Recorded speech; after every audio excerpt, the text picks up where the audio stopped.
TIFF 50 rolls on, so let's roll back down to one of the hot spots for this year's festival, the Bisha Hotel. Jennifer Shung, looking for some coffee, some water, or maybe a little more, but we're looking for more entertainment with you and Sonia right now, Jen. Yeah, we certainly are, and we're turning up the heat here this morning. During the break, Sonia and I were doing all kinds of mashups, hit me with the light shot, teach me how to doogie, everything.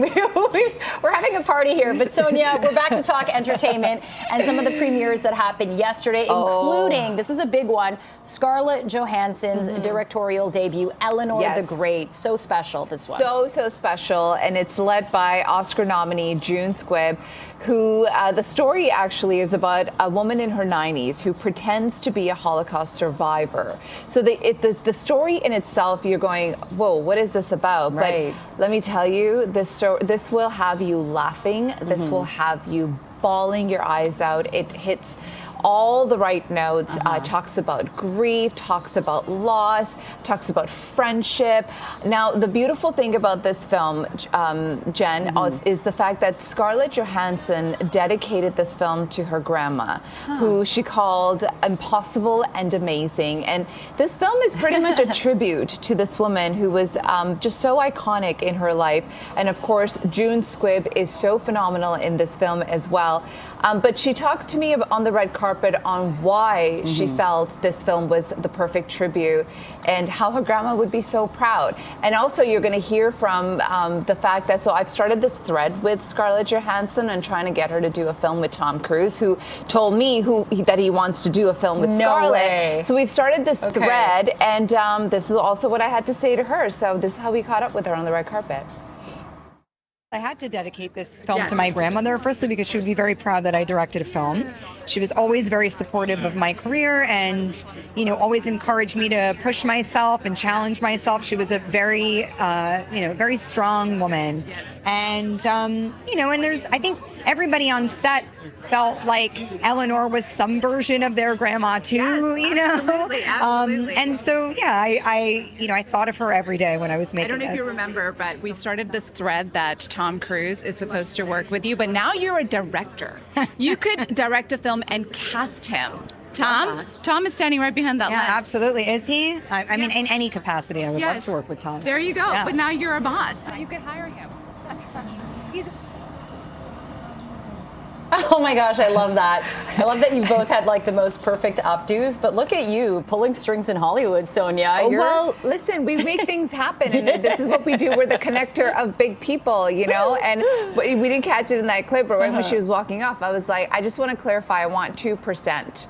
Just 2%. I want credit, and I want 2% of whatever the funding you're going to get for that Which film. Which is a lot of money. Well, it will it's be. not, but it is see. as well. It so this film is going to happen between Tom Cruise and Scarlett Johansson, and I feel like I will be responsible for making this happen. Oh my gosh. When it does, Sonia, you're calling it right now. Okay, but so also right across the street, we also had Dwayne Johnson and Emily Blunt.